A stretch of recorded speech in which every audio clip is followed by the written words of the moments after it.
자, 오늘 말씀은 제가 제목을 뭐라고 정했을까요? 예수님의 꿈, 나의 꿈. 꿈에 대한 이야기를 하려고 그래. 꿈. 꿈이 있습니까? 드림. Do you have a dream? 있어요? 드림? 있어요? 오케이. 서연이 꿈이 있다고요? 오케이. 여러분, 꿈이 있어야 되겠죠? 여러분도 꿈이 있습니까? 꿈이 있어요? 꿈이 지나갔어요? 심각한데. 꿈이 없어요? 그냥 사는 거예요? 막 사는 거예요? 어떻게 사는 거예요? 그렇지는 않고, 그래요. 꿈이 생길까요? 오늘 꿈이 생길지어다. 오케이. 그래요. 여러분, 꿈이 있는 사람과 꿈이 없는 사람이 살기는 살아요. 근데 어떻게 다를까요? 똑같을까? 꿈이 있는 사람과 꿈이 없는 사람이 살아가는 것이 똑같을까요? 좀 다를까요? 좀 다르겠죠. 네. 자, 그러면 꿈이 있는 게 나아요? 없는 게 나아요? 그렇지, 있는 게 낫겠지. 자, 그러면 꿈이 있어야 될까요? 없어야 될까요? 있어야 되겠지. 청년 둘이가 막노동을 하기 시작했어요. 왜냐하면 그냥 막노동하는 노동판에 가서 일하면 당장 그래도 끼니를 해결할 수 있으니까. 그런데 한 청년은 막노동을 하면서 어떤 생각을 갖고 있냐 하면은, 내가 여기에서 지금 막노동을 하지만은 여기에서 차근차근 밑바닥부터 배워가지고 내가 앞으로 건설업을 할 거야. 이런 마음을 가지고 매일매일 일하러 가는 청년이 하나 있었어요. 그 다음에 또 한 청년은 벌어먹으려니까 배운 것도 없고 미국에서 영어도 안 되고 그냥 몸으로 때워야지 어떡하겠어. 여기 가면 일당은 주니까. 그러면서 매일매일 가서 입에 풀칠을 하라고 가서 막노동을 했어요. 두 사람의 삶이 똑같을까요? 다를까요? 다른 거예요. 똑같은 일을 한다 할지라도 거기에서 뭔가 꿈을 가지고 목표를 가지고 일하는 사람과 그냥 아무 생각 없이 그렇게 사는 사람하고는 다른 거예요. 그래서 여러분, 이 꿈을 다른 말로 하면요, 목표라고 할 수도 있거든요. 그런데 꿈하고 목표하고 똑같지는 않아. 네, 똑같지는 않아요. 자, 이게 고울과 드림하고 어떤 게 클까? 어떤 게 커? 이게 커, 이게 커. 네? 그렇지. 이게 훨씬 큰 거예요. 꿈이 훨씬 더 큰 개념이야. understand? 오케이. 왜냐하면 이 고울이라고 하는 것은 매일매일 목표를 세우는 고울도 있고, 내가 일주일 후에 이거 하겠다고 하는 목표도 있고, 내가 올해 1년 후에 이렇게 되겠다는 목표도 있고, 이 고울은 작은 골골골골골이 모여가지고 골골골골골골 모여가지고 뭐가 된다고? 드림이 되는 거예요. 큰 드림이 되는 거야. 그래서 이 고울들이 매일매일 아니면 일주일 단위로, 한 달 단위로, 1년 단위로 이런 목표를 갖는 것이 굉장히 중요해요. 자, 그것이 어떻게 된다고? 나중에 나의 드림, 꿈이 된단 말이에요. 성경에서 여러분 꿈 하면은 생각나는 사람이 있어요? 성경에 꿈꾸는 사람 누구야? 누굴까? 조셉. 맞았어? 생각나? 조셉. 꿈꾸는 사람이었잖아요. 어느 날 꿈을 꿨대요. 그랬더니 보니까 어떻게 해요? 갑자기 막 곡식단이 이렇게 촥, 곡식단 알지? 곡식. 벼 있잖아. 벼가 이렇게 해가지고 갑자기 한 벼단이 쫙 올라오더니 보니까 자기 형제들 이름이 다 있는 벼단인데, 자기가 앞으로 쫙 나오니까 형들 벼단이 다 와가지고 막 자기에게 인사를 하는 꿈을 꾼 거예요. 참 희한하네. 이렇게 해가지고 형들한테 이야기해서, 형님, 형, 나 어제 꿈을 꿨다? 무슨 꿈을 꿨는데? 곡식이 12단이 쫙 있는데 갑자기 보니까 형 이름이 로벤, 시므온, 레위, 형 이름이 다 있어. 내 이름도 있더라? 근데 내 곡식단이 앞으로 쫙 나오는데 형들이 막 나한테 막 인사를 막 하는 거 있지. 인사를 막 하더라고. 형들이 기분이 좋았을까 안 좋았을까요? 이런 새끼가 있어? 잘났대 막 이러면서 형들한테 구박을 엄청 받았을 거야. 미움을 받았어요. 꿈을 꾸고 미움을 받았어요. 자, 그런데요, 또 그런 꿈을 꿨어요. 어떤 꿈을 꿨냐 하면은, 어느 날 꿈을 꿨는데요, 해, 달, 별 12개가 딱 있는데 거기에 보니까 해, 달은 아마 엄마 아빠 같아. 그리고 별 12개 있는데 형제들 이름이 다 있는 거야. 근데 자기 이름이 있는데 쫙 별이 있다 하니까 다른 해, 다른 11별이 자기한테 와서 막 인사를 하더라 이거야. 근데 요셉이요 그런 꿈을 꿨으면 그냥 가만히 있었으면 좋았을 텐데 요셉이 보니까 말하기를 좀 좋아해. 그래서 형들한테 또 이야기했어. 형, 야 이번에 신기한 꿈을 꿨어. 그게 뭐야? 그랬더니 그 이야기를 한 거예요. 형들이 좋았을까요? 나빴을까요? 형들이 와 되게 미워했어요. 근데 형들이 어느 정도로 미워해버렸냐 하면은 저놈의 새끼 없어졌으면 좋겠다 이럴 정도로 미워했어요. 그런데 요셉은 어떻게 해요? 그 꿈을 마음에 새겼어. 하나님이 나를 분명히 나를 뭔가 대단한 일에 나를 쓸 거다. 이 꿈을 마음에 새겼어. 그래서 요셉이 애굽으로 형들에게 미움을 사서 팔려간 거 알고 있죠? 몇 살에 팔려간지 알아? 몇 살에 팔려갔어? 문성이 몇 살이지 지금? 얼른 몰라. 나이를 모르세요. 잊어버렸어. 세상에 너무 살기 힘들어서 나이를 잃어버리셨구나. 왜 어떻게? 성준이는 지금 몇 살이지? 13살이야. 13살. 한 15, 16살 됐겠다, 저 형은. 그지? 요셉은 17살에 팔렸어. 세븐틴에 팔렸다니까. 여러분, 세븐틴에 노예로 팔린 거야. 얼마나 힘들었겠어. 사무엘, 넌 몇 살이야? 15살. 넌 2살 더 있다가 노예로 팔린다고 생각해봐. 얼마나 끔찍하겠어. 요셉은 17살에 노예로 팔렸어요. 힘들었을까요? 좋았을까요? 노예 생활은 나는 체질이야. 너무 재밌어. 그랬을까요? 노예 생활이 너무나도 힘들지. 그런데도 불구하고 요셉은 그 모든 어려움을 극복했어요. 왜 극복했을까? 마음속에 꿈이 있었기 때문에 극복할 수 있었어요. 여러분, 꿈이라고 하는 게 이런 게 중요한 겁니다. 디즈니랜드 가봤어요? 디즈니랜드 가봤어요? 네? 한국 사람들은 발음이 잘 안 돼가지고 디즈니랜드라고 그래. 디즈니랜드. 디즈니랜드. 디즈니랜드라고 가보셨죠? 거기에 가보니까 여러분들 놀이기구가 많죠. 원래 그걸 갖다가 누가 만들려고 생각했냐면요, 월트 디즈니라고 하는 사람이 어린 애들을 데리고, 자기 애들 데리고 그 당시 옛날에 놀이공원에 갔대요. 놀이공원에 가지고 애들 놀게 하고 나서 애들은 막 재밌다고 노는데 엄마 아빠는 할 게 없는 거야. 그래가지고 벤치에 앉아가지고 땅콩을 까먹고 있다가 생각이 난 거야. 야, 애들이 저렇게 좋아하면 그러면 어른들도 같이 좋아할 수 있는 게 없을까? 그런 생각을 하게 됐대요. 그래가지고 꿈을 가진 거야. 아, 애들과 어른들이 다 같이 재미있게 신나게 놀 수 있는 것을 만들어야 되겠다. 그게 뭐라고? 그게 디즈니랜드요. 응? 그게 디즈니랜드야. 그게 저 캘리포니아 애너하임에서 시작한 디즈니랜드가 시작이 돼가지고 거기에 가면은 애 어른 할 것 없이 그렇게 신나게 즐겁게 논다는 거예요. 꿈이 그렇게 만드는 겁니다. 여러분 여기 가면은 워싱턴 DC에 가면은 그게 여러 가지 그 비석 같은 게 이렇게 많이 있죠. 뭐 스태츄도 있고. 근데 거기에 가보면은 마틴 루터 주니어, 그죠? 마틴 루터 킹 목사님이 거기에 아주 막 큰 돌로 이렇게 새겨가지고 이렇게 놓은 게 있어요. 거기에 가보면요, 여러분들 잘 아시죠? 위대한 연설을 했어. 1963년에 그때는 미국에도 보면 다 노예 제도 막 이런 게 이제 막 해방은 됐지만은 막 흑인들 백인들 막 차별이 너무 심해가지고 힘들었어. 그런데 거기에서 어마어마한 사람들을 모아놓고 거기서 연설을 했어. 그 연설이 무슨 연설인지를 알아? 거기서 스피치를 했는데 무슨 연설인지 들어봤어? 들어봤지? 그지? I have a dream이라고 하는 연설을 했어요. 그 꿈이 뭐였냐 하면은 그 마틴 루터 주니어 킹 목사님이 연설했던 게 바로 그거예요. 자기 살던 그 지역은 알라바마인데 알라바마 쪽에는 인종차별이 엄청 심했나 봐. 거기.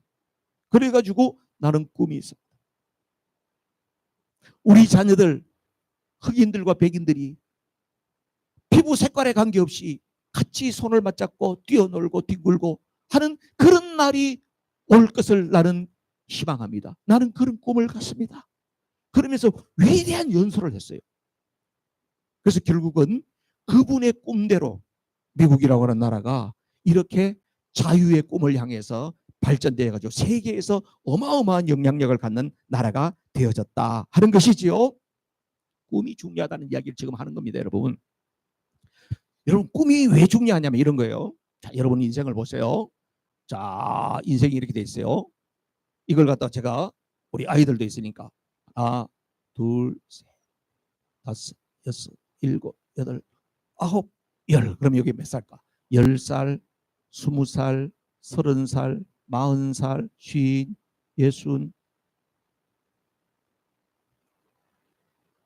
우리 교회에 어르신이 있어서 100살은 잡아야 돼, 이제. 100살. 우리 박경수 할머니하고 어제 그 따님하고 통화를 내가 했는데 박경수 할머니가 이번 12월 달에 100세예요, 100세. 100세 생신이요. 이야, 우리 장로님도 지금 만만치 않은데, 우리 장로님도 지금 한 요쯤 되시거든. 야, 우리 교회 제일 어르신 여기 임장로님. 임장로님. 야, 임장로님은 이쯤 사셨어요, 지금. 임장로님의 현재는 여기야. 현재. 여기입니다. 성준이는 아까 13살이라고 그랬지. 13살. 성준이는 여기야, 여기. 여기는 성준이에요. 성준이. 자, 여러분의 다 여기 나이가 다 있잖아요. 여러분의 현재는 다 달라요. 저는 여기 현재야. 목사님이야, 여기. 자, 현재가 다 달라요. 자, 그러면 여러분의 현재가 있는데 여러분이 있는 이 현재에서부터 이쪽 편은 뭐냐면은 과거요. 패스트, 과거죠. 자, 성준이의 현재는 여기고 여기는 과거예요. 그럼 성준이는 앞으로 여기는 뭘까요? 미래가 되겠지. 그죠? 이야, 미래가 구말리같이 남았다는 걸 저런 걸 보고 그러는 거예요. 자, 그러면 우리 임장로님 어때요? 아이고, 우리 임장로는 과거가 엄청나게 기네, 이게 과거가. 아이고, 그래요. 엄청나게 오래 살아오신 거예요, 이게. 과거를 살아오신 거예요. 그럼 미래는 얼마나 될까요? 잘 모르긴 하지만 미래가 많지는 않지만 미래가 있어요. 그죠? 미래가 있는 거예요. 자, 여러분이 있는 곳이 어딘가를 보세요. 지나온 과거가 많아요? 앞으로 살아갈 미래가 많아요? 어디가 많아요? 목사님 앞으로는 한 150살도 산다 그러니까 난 아직도 미래가 많이 남았습니다. 이제 이렇게 생각할 이 동네에 있는 분들이 계시는지 모르겠어요. 꿈을 깨시옵소서. 남은 날이 많지 않다는 걸 항상 의식하고 사는 게 중요한 거예요. 자, 그런데요, 여기 보면 삶의 원리는 꼭 이렇게 되어 있습니다. 여기에 성준이의 현재가 여기 있고요. 자, 그 다음에 또 저의 현재는 여기에요. 자, 저의 현재는 여기에요. 그런데요, 현재는 어때요? 내가 살아온 과거의 삶의 결과가 현재인 거예요. 그렇죠? 네. 지금까지 살아왔던 삶의 결과가 지금 내 현재야. 성준이 공부를 얼마나 잘하는지 모르지만은 여기서 나는 공부도 지금 이 정도면 괜찮아요. 이렇게 해요. 그러면은 그동안 열심히 살아왔기 때문에 네가 지금 좋은 성적을 받고 우수하게 다른 사람에게 칭찬받고 거기 있는 거야. 근데 성준이의 친구 중에서 하나 되게 아주 문제가 많은 애가 하나 있어. 막 뒤에서 막 그냥 공부도 안 하고 이런 애가 하나 있어. 그러면 이 친구가 하나 있는데 그 친구는 아주 그냥 선생님한테 맨날 문제에서 교장실에 불려가고 이래. 왜 그럴까요? 걔는 지금까지 살아온 삶의 결과가 그러기 때문에 그런 거예요. 그렇죠? 여러분 인생도 마찬가지죠? 여러분이 지금 현재 모습을 보십시오. 지나온 날들 볼 때 아쉬움이 너무 많고 내가 육신적으로나 마음적으로나 여러 가지로 지금 마음이 힘들다. 그럼 뭐예요? 내가 지금까지 살아왔던 삶의 결과가 그건 거예요. 그렇게 해서 그렇게 인생을 끝내시겠습니까? 그럼 내가 지금까지 살아왔던 그 삶을 그렇게 그대로 살다가 나는 이렇게 살다가 그냥 인생이 끝나도 괜찮습니까? 괜찮아요? 그럼 어떻게 해야 될까요? 더 좋은 미래를 기대하잖아요. 기대하죠. 그러니까 더 좋은 미래를 이루기 위해서는 어떻게 하라고 이야기를 하느냐면요. 목표를 분명하게 하래요. 꿈을 가지라는 이야기예요. 이 미래, 나의 남은 미래가 얼마 된지 모르지만 이 미래에 대한 목표를 선명하게 분명히 하라는 거예요. 이 목표를 분명히 해라. 내가 지금 앞으로 10년 후에는 내가 어떻게 될 거다. 내가 앞으로 5년 후에는 어떻게 할 거다. 이게 목표를 분명히 하라는 거예요. 그러면 그 목표를 분명히 하게 되면 어떻게 되냐 하면은 이 목표가 분명하면 분명할수록 이 목표를 내 현재로 끌어들여 가지고 나는 그런 목표가 있기 때문에 오늘 내 현재를 더 현명하게 판단하고 내 현재를 더 자기 관리를 철저하게 하고 그렇게 살 수 있다는 거예요. 맞는 것 같아요? 예. 목표가 없고 꿈도 없고 이런 사람은요, 그런 동기부여 자체가 안 되는 거야. 그냥 사는 거예요. 막 사는 거예요. 그런데 내 남은 인생 얼마일지 모르지만 내가 앞으로 1년 후에는 아니면 5년 후에는 10년 후에는 내가 이렇게 될 거야. 이런 꿈을 갖게 되면 그 꿈이 나를 어떻게 만든다? 나를 오늘의 삶을 업그레이드 시킨다. 할렐루야. 성준이 늘 설교에 목사님 설교에 도움을 주는 성준이. 나는 성준이를 얼마나 좋아하는지 알지? 목사님이 성준이를 얼마나 좋아하는지 알지? 오케이, 그래. 뭐 앞에 나오라 그러면 좀 창피할지 모르니까 그냥 앉아서 해. 눈을 감아봐. 눈을 감아봐. 여러분도 눈 감아봐요. 자, 여러분이 목표한 거 있죠? 목표를 한번 세워보세요. 5년 후에, 10년 후에. 성준이는 지금 13살이니까 앞으로 10년쯤 되면 벌써 대학에 가서 대학도 졸업할 때쯤 된 것 같아요. 그리고 얘가 가지고 있는 꿈이 있어요. 그 꿈을 이루고 상상을 한번 해보세요. 5년 후에 10년 후에 내가 계획했던 그 일이 이루어졌다고 생각해봐. 지금 생각해봐. 느낌이 어때요? 좋아요? 꿈을 이룬 거야. 눈 뜨세요. 벌써 그런 걸 상상만 해도 기분이 좋지 않아요? 좋죠? 그거예요. 내가 분명한 목표가 있는 사람은요. 아, 내가 그때 가서 이렇게 돼서 내가 그 자리에 섰을 때에 와, 너무나도 마음이 좋다. 행복하다. 그럼 어떻게? 오늘 그 꿈을 향해서 최선을 다해 살아야지. 열심히 살아야지. 이거예요. 그래서 열심히 하는 거야. 그래서 너희들이 막 게임하고 이러면서 시간만 다 보내고 이러지 않고 네 꿈이 분명할수록 내가 지금 이렇게 살면 안 되지. 내가 이렇게 살면 나중에 내 꿈을 이룰 수가 없지. 그 동기부여가 확실하게 나에게 오기 때문에 오늘 나를 컨트롤할 수 있는 힘이 생기는 거예요. 그렇죠? 길거리에서 막 마약 먹고 이렇게 사는 사람도 있어요. 그럼 어떻게 이 사람은 돈 열심히 구걸해가 깡통 들고 이렇게 해가지고 돈 몇 푼 모이면 또 가서 마약 가서 또 사가지고 먹고 이렇게 사는 사람이 있어요. 왜 그럴까요? 꿈이 없어요. 목표가 없어요. 그러니까 그 사람들은 뭔가 생기면 오늘 그냥 이렇게 마약 먹고 해롱 이렇게만 사는 거예요. 그 인생이 다른 사람에게 뭔가 좋은 일을 할 수 있을까요? 아무것도 못해요. 세상의 사람들에게 짐이 되는 거예요.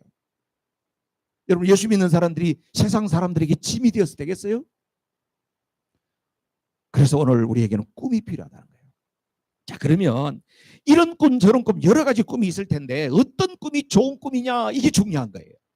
자, 오늘 읽었던 사도행전 1장 8절 말씀은요, 그 앞에 있는 분위기를 여러분들은 너무 잘 아시니까 제가 다 읽지 않고 설명만 해드릴게요. 예수님께서 십자가에 못 박혀서 죽으셨다가 다시 살아나셨어요. 그걸 보고 뭐라 그래요? 부활이라 그래요. 레저렉션이라 그래요. 부활하셨어요. 조한이, 예수님 부활하셨다고. 맞지? 예수님 부활하셨어요. 우리 예수님 부활하셨다고. 그런데 예수님 부활하시고 난 다음에 이 땅에서 며칠 계시다가 하늘로 올라가시는 걸 승천하셨다 그래. 하늘로 올라가셨는데 며칠 만에 올라갔을까요? 1번 3일, 2번 7일, 3번 21일, 4번 40일. 며칠 만에? 며칠? 딩동댕이야. 40일 만에. 40일 만에 하늘로 승천에 올라가시는 거야. 근데 하늘로 승천에 올라가실 때에 그냥 잘 있어라 그러고 나서 간 게 아니고 예수님께서 올라가시기 전에 말씀을 하고 가셨어요. 거기 제자들과 모여 있는 사람들에게 이런 이야기를 했어요. 잘 들어봐요. 자, 너희들은 예루살렘을 떠나지 말아라. 어디를 떠나지 말라고? 예루살렘을 떠나지 말아라. 그리고 내가 몇 날이 못 되어서 아버지께서 약속하신 것을 보내줄 거야. 그 약속하신 건 뭐라고요? 성령을 보내줄 거야. 그러시면서 오늘 읽었던 말씀을 하신 겁니다. 오직 성령이, 다 같이 읽어볼게요. 시작. 오직 성령이 너희에게 임하시면 너희가 권능을 받고 예루살렘과 온 유대와 사마리아와 땅끝까지 이르러 내 증인이 되리라 하시니라. 아멘. 여기에 증인이 된다고 하는 것이 바로 뭐냐면요, 영어로 witness라고 되어 있잖아요. witness가 뭐예요? 증인. witness의 뜻을 아시죠? 어디 가서 witness로 갔어요. 법정에 가가지고 너 증인으로 나와 이렇게 윈니스 갔어요. 그럼 선서를 해요. 뭔 이야기합니까? 나는 증인으로서 보고 들은 바를 보태지도 않고 거짓말도 안 하고 나는 보고 들은 것만 이야기하겠습니다. 이거잖아요. 그죠? 증인이라는 것은 바로 그게요. 보고 들은 것을 뭘 한다고? 말한다는 거예요. 그게 증인이에요. 그런데 오늘 예수님께서 말씀하시는 이 증인은 어떤 증인이냐 하면은요, 예수님께서 하신 그 일을 입으로 증거하는데, 증거하다 보면 때로는 생명의 위협을 무릅쓰고 목숨을 잃을 수도 있어요. 근데 목숨을 잃더라도 그 이야기를 하는 사람, 그 사람이 바로 내 증인이에요. 할렐루야. 그래서 그 증인이라는 말 자체가요, 마르티스라고 되어 있는데요, 영어에 보면 마터, 순교자 있죠. 그하고 똑같은 어원이에요. 그 증인은 목숨을 거는 거예요. 자, 2000년 동안요, 우리 기독교의 복음이 우리에게 전해져 왔잖아요. 그죠? 수많은 증인들, 수많은 순교자를 통하여서 우리에게 복음이 온 거예요. 그래서 오늘 우리는 이제 오늘 이 시대에 21세기를 살아가는 우리에게 있어서는 중요한 사명이 뭐냐 하면, 예수님께서 주셨던 그 증인에 대한 그 꿈이 우리의 꿈이 되어져서 지금까지 누군가에 의해서 전해왔던 그 복음을 우리가 이제는 다른 사람에게 전해야 할 사명이 우리에게 있다는 거예요. 이게 바로 뭐냐면, 달리기로 말하면 있잖아요, 바톤 타치하는 거 있죠. 막 달려와가지고 바톤 타치하고는 그 다음 사람이 또 뛰고 또 타치하고 있잖아요. 그게 바로 우리에게 마지막 주자 바톤이 왔다. 그래서 우리가 이걸 잡아서 마지막까지 예수님 올 때까지 달려야 할 사람이 누구다? 저와 여러분이다. 그래서 예수님의 꿈은 바로 예수님의 제자들이 증인되는 거였어요. 증인된다는 말은 다른 말로 하면 복음을 전하는 거였어요. 예수님의 꿈이었어요. 그래서 예수님께서 제자들에게 그 꿈을 전수하신 거예요. 그러니까 제자들은 그 꿈을 받아서 실제로 그런 삶을 살아가신 줄로 믿습니다. 자, 증인이 되기 위해서는요, 증인의 삶을 살기 위해서는 반드시 있어야 될 게 있어요. 다시 한번 볼게요. 오직 성령이, 시작. 오직 성령이 너희에게 임하시면 너희가 권능을 받고, 뭘 받아야 돼? 증인이 되려면 뭘 받아야 돼? 뭘 받아야 돼요? 권능을 받는다는 거예요. 성령의 그 파워풀한 권능이라고 하는 게 중요해요. 권능. 권능이라는 것은요, 다른 말로 하면 권능은 능력이야. 요 권능. 권능은요, 권세와 능력을 보탠 말이에요. 권능이.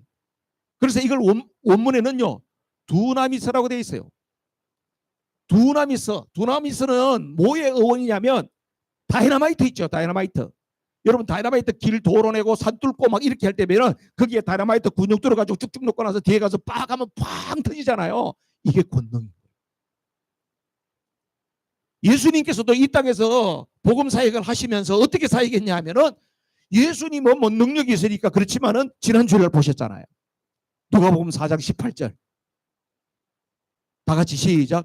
주님의 영이 내게 내리셨다. 주님께서 내게 기름을 부으셔서 가난한 사람에게 기쁜 소식을 전하게 하셨다. 주님께서 나를 보내셔서 포로된 자에게 해방을 선포하고, 눈먼 사람들에게 눈뜸을 선포하고, 억눌린 사람들을 풀어주고 주님의 은혜를 선포하게 하셨다. 그게 제일 앞에 보면 뭐가 있어요?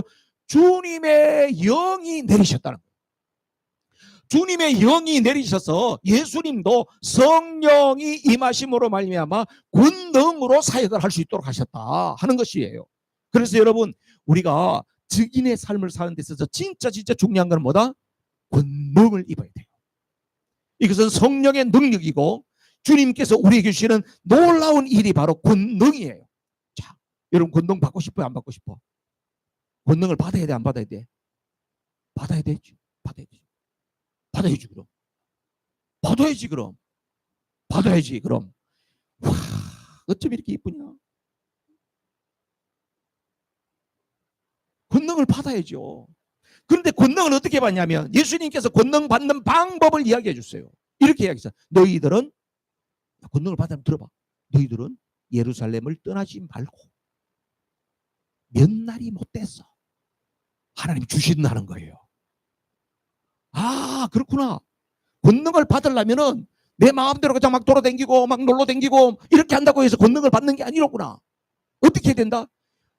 예수님의 약속의 말씀을 붙잡고 그걸 믿고 기다려야 되는 거구나. 그 기다리면서 뭘 했냐? 그것이 사도행전 1장 14절에 나와요. 14절 다 같이 시작. 예수께서 성령의 능력을 입고 갈릴리로 돌아오셨다. 예수의 소문이 사방의 온 지역에 두루 퍼졌다. 사도행전 1장 14절이었어요? 사도행전 1장 14절. 제자들이 오로지 기도에 힘썼다는 얘기 나오잖아요. 네, 그게 보면 예수님의 제자들이 예수님이 성찰하시는 이야기를 듣고 그죠? 그게 나오죠. 오케이. 저거예요. 다 같이 시작. 여자들과 예수의 모친 마리아와 예수의 아우들로 더불어 마음을 같이하여 전혀 기도에 힘쓰리라. 전혀라고 하는 말은 오로지라고 하는 뜻이에요. 오로지 기도에 뭐 했다고? 힘썼다는 거예요. 여러분 권능이 임하는 방법은 스타벅스에 커피 마시다 보니까 권능이 맺어. 이거는 부채도사 이야기고 그건 코미디고. 여러분 권능이 임하는 걸 어떻게 한다고요? 기도에 집중해야 돼요. 할렐루야. 우리 해피 투게더 전도 축제를 하잖아요. 저는 우리 교회가 전도를 하기 이전에 뭐가 돼야 돼요? 권능이 임해야 돼요. 권능이 임하려면 뭐 해야 돼요? 기도의 자리가 차고 넘쳐야 돼요. 기도의 부흥이 일어나야 돼요. 교회의 기도의 부흥 운동이 일어나야 돼요. 우리 지난번에 교육자 모임했을 때 어떻게 하면 좋을까? 목사님 기도부터 해야 되지 않겠습니까? 이렇게 해가지고 우리 전사님 목사님들 다 기도 열심히 하자는 거야. 그래 기도 열심히 하자. 그럼 어떻게 하면 좋겠냐? 기도 열심히 하는 사람 뭐 애들 방법인 것 같지만 스티커 붙여서 상이라도 좀 주면 어떨까요? 아 그것도 좋다. 상 줄게. 나왔어. 좀 상 줄게. 좀 기도의 자리 좀 나와요. 여러분 기도의 자리에 나오셔야 돼요. 이 목사님 그 시간에 일이 안 끝나요. 일이 안 끝나도 그냥 전화기만 털어. 전화기. 줌에만 조인해. 그때 운전하려고 집에 가는 시간입니다. 집에 가면 집에 또 스피커폰으로 나올 거 아니에요. 이야기 안 해도 괜찮아. 딴 사람 이야기라도 듣고 기도 소리라도 들어. 할렐루야. 권능이 임하는 방법은요. 오로지 기도에 집중하는 거예요. 그래서 우리가 이번 전도 운동을 하면서 기도 운동이 일어나게 되기를 주님의 이름으로 축복합니다. 자, 그러면 이렇게 권능을 받고 나면 그 다음에 어떻게 했냐? 어떤 방식으로 복음이 전파되어졌냐? 보니까 이렇게 돼 있잖아요. 예루살렘과 온 유대와 사마리아와 땅끝까지 이르러 이렇게 돼 있죠. 이 전도의 방법이라고 하는 것이요. 여러분 생각할 때 이렇게 생각하면 될 거예요. 여러분 이스라엘 지도가요. 어떻게 생겼냐면 이 세계 지도를 내가 하나 그려드릴게요. 세계 지도를 이렇게 세계 지도를 이렇게 그릴 수가 있어요. 내가 이렇게 지도를 잘 그립니다. 자, 여기는 아시아입니다. 여기는 북미죠. 노스 아메리카, 사우스 아메리카예요. 자, 여기는 유럽이에요. 아프리카예요. 오세아니아죠. 자, 이스라엘 나라가 어디냐면 여기 있어요. 보여요? 안 보여요? 여기 있다니까. 여기 있다니까. 그렇게 조그마한 나라예요. 그렇게 조그마한 나라예요. 여기 있어요. 여기 있어요. 여기. 거기 있어요. 이스라엘 나라가 그쯤 있어요. 근데 이스라엘 지도가 어떻게 생겼냐면 여러분 보시면은 이스라엘 지도가 이렇게 생겼죠. 갈릴리 바다가 사이가 있고요. 이스라엘 나라가 지중해 옆에 여기는 바다예요. 이렇게 생겼거든요.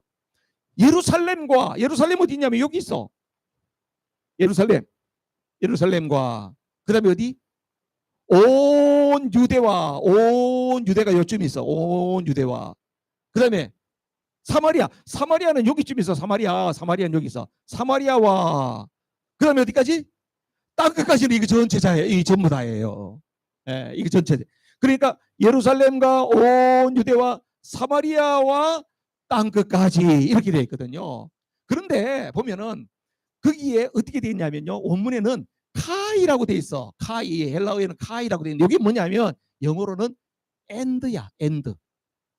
그러면 예루살렘 and 온 유대 and 사마리아 and 그리고 땅끝까지 이렇게 되어 있다니까요. 자, 그러면 어떻게 전도하라는 거예요? 예루살렘을 다 하고 그 다음에 하고 이렇게 하라는 이야기예요. 동시다발적으로 하라는 이야기예요. 어떻게 하라는 거예요? 말이 어렵나? and로 되어 있다는 게 and 그리고가 뭐냐면 동시다발적으로 하라는 거예요. 여러분 전도라고 하는 것은요 동시다발적으로 하는 거예요. 우리 집안 식구들부터 전도하고 그 다음에 나서 나중에 여러 개 되면 그게 아니라는 거예요.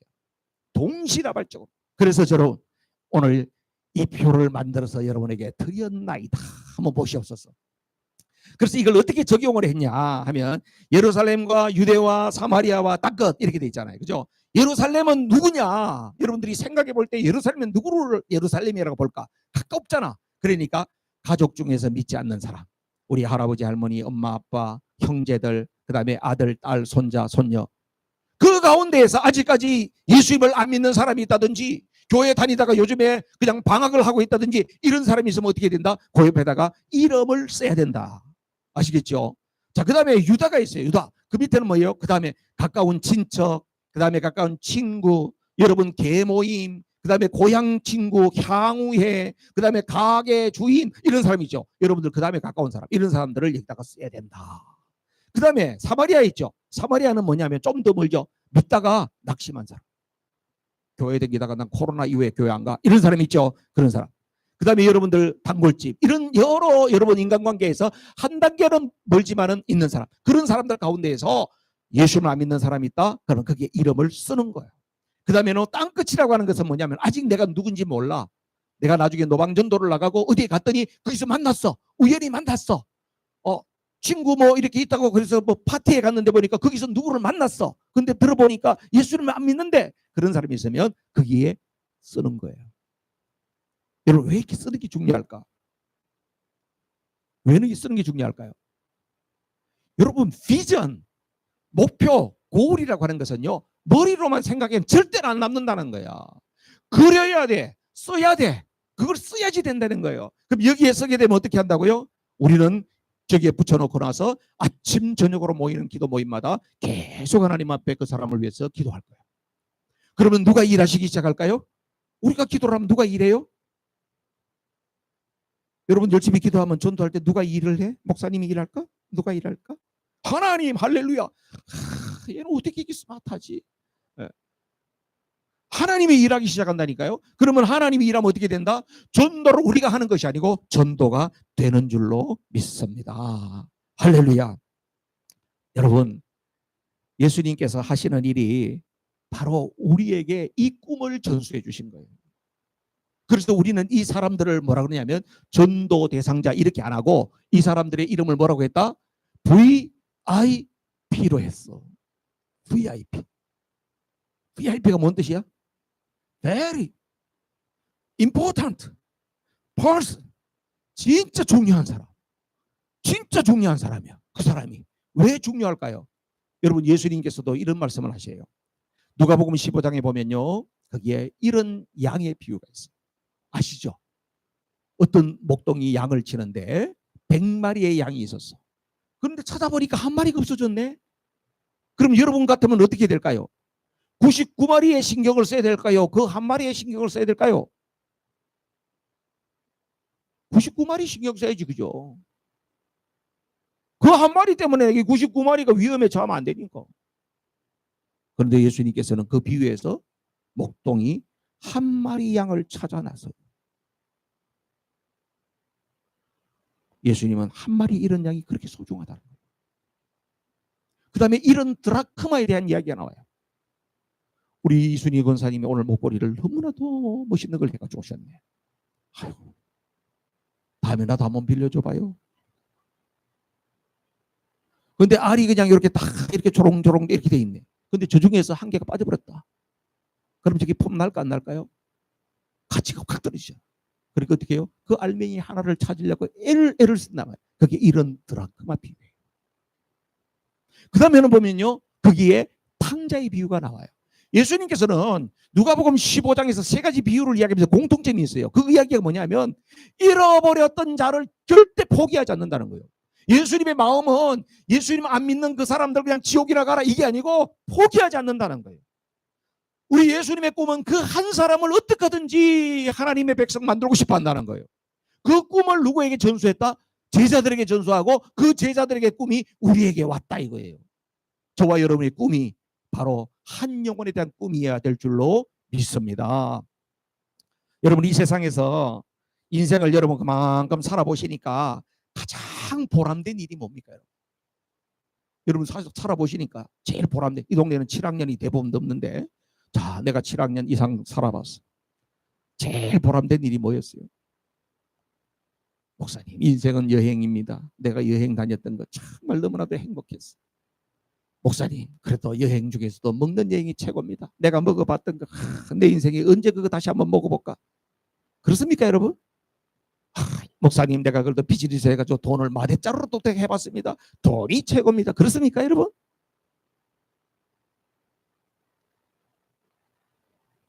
지금쯤 여러분들이 인생 살고 나서 가장 보람 있고 남는 거는 내가 어찌어찌 힘들고 어려웠지만은 우리 자녀들 아들 딸들 키워놓은 게 제일 보람될 거라고 생각해요.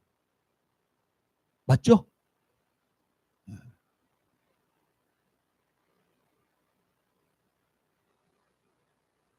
그걸 생명을 낳고 생명을 키우는 것이 가장 가치 있고 보람된 일이기 때문에 그래요.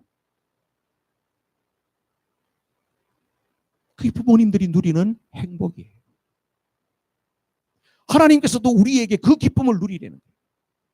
우리의 육신의 자녀도 그렇게 행복한데요. 하나님께서는 육신의 자녀뿐만 아니라 잃어버렸던 생명을 찾아가지고 그 생명을 잉태하듯이 낳고 그리고 그 생명을 키우고 하나님의 백성이 되고 이 일이 얼마나 큰 행복인지 모른다. 그걸 이야기해주고 있는 거예요.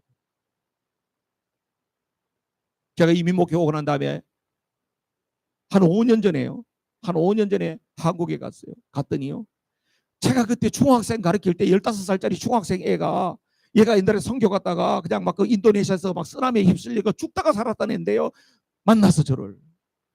이제 나이가 30살이 돼가지고 자기 결혼하려고 와이프 데리고 그렇게 왔더라고. 내 은사 목사님 왔다 그러면서 자기 와이프 데리고 와서 같이 인사를 하고 와이프는 임신을 해가지고 왔더라고. 그러면서 그 친구가 이야기를 하는 거예요. 목사님, 제가 중학교 3학년 때 진짜 자기 방황하고 살고 싶지 않고 그럴 때에 목사님 나를 붙잡아주고 목사님 나한테 복음을 전해줘가지고 지금까지 믿음으로 살았고 믿음의 가정을 이루었고 나는 목사님 잊을 수가 없습니다. 너무너무 감격스럽다. 근데 오늘 이 설교를 준비하면서 개신학이 나가지고 내 이야기했어요. 뭐 완전 세계적으로 다니는 친구인데 지난번에 막 한국에 가서 너 어디 있니? 그러니까 스위스에 있습니다 이러더라고. 그래서 야 재준아 지금은 어느 하늘 아래에 있니? 내가 그랬더니 목사님 지금은 서울에 와 있습니다. 그러면서 요새 카톡이 얼마나 좋은지 몰라요. 그렇게 나를 기쁘게 해요. 2년 전에 제가 갔더니요. 제가 청년부에서 지도했던 그 친구들인데 아주 그때 그 친구들 고시반에서 열심히 준비했던 친구들이거든요.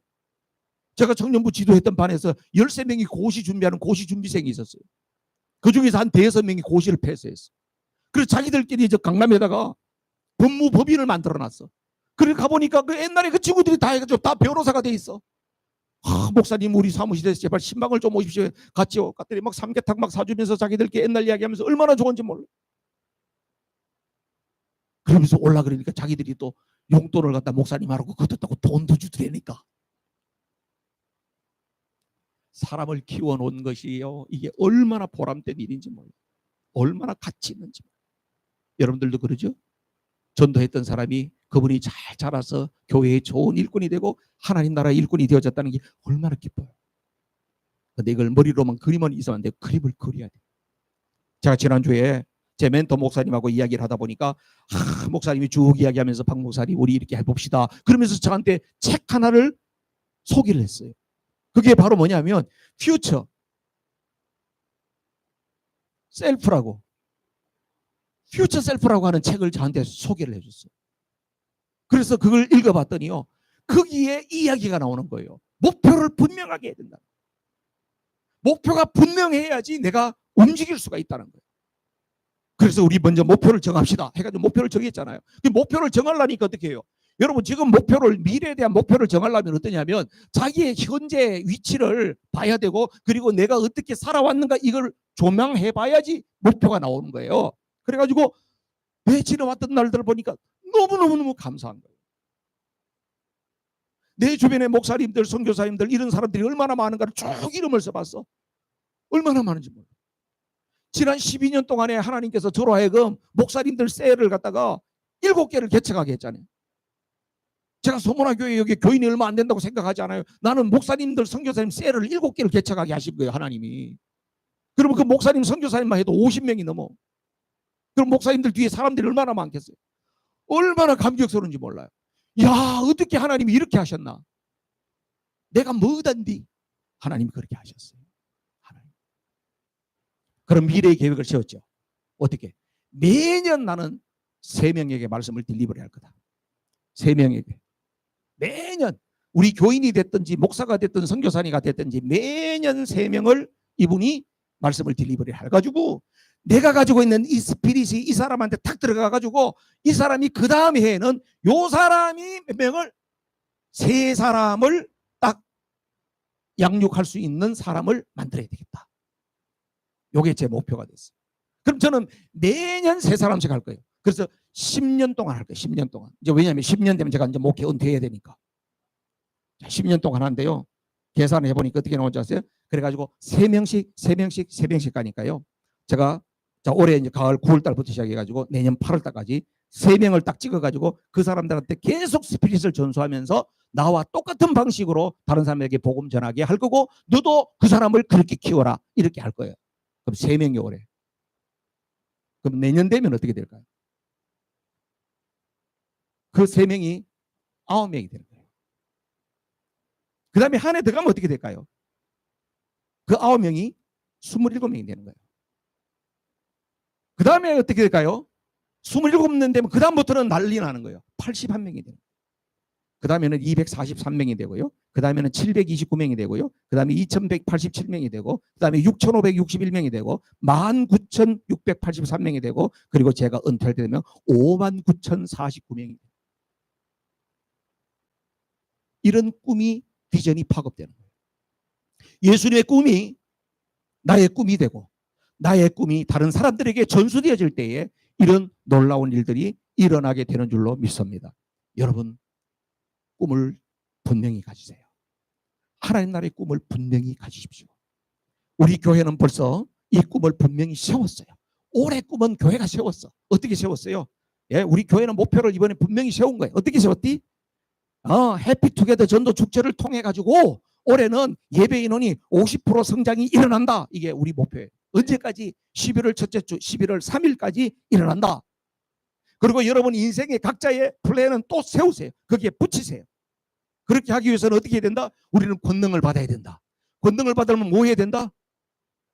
기도 모임에 들어와야 된다. 할렐루야. 너희들도 들어와. 상 줄게. 기도 모임에 들어오라고. 엄마 아빠 안 들어오면 엄마 빨리 안 들어가. 기도 모임 들어가야지. 이야기해줘. 알았지? 서인아 알았지? 아빠 빨리 밥 잡수고 기도 모임 들어가. 7시 반인데.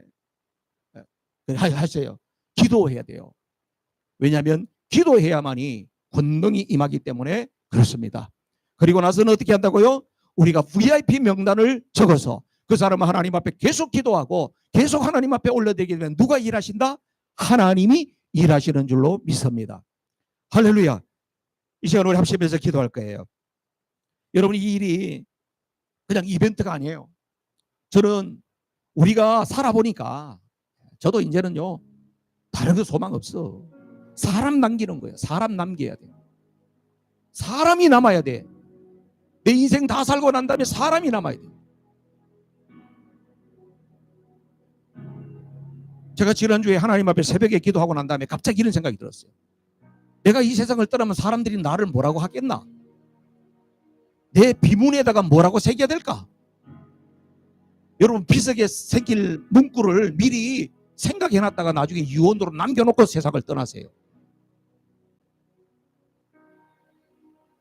저는 이렇게 정했어요. 다리 놓는 사람,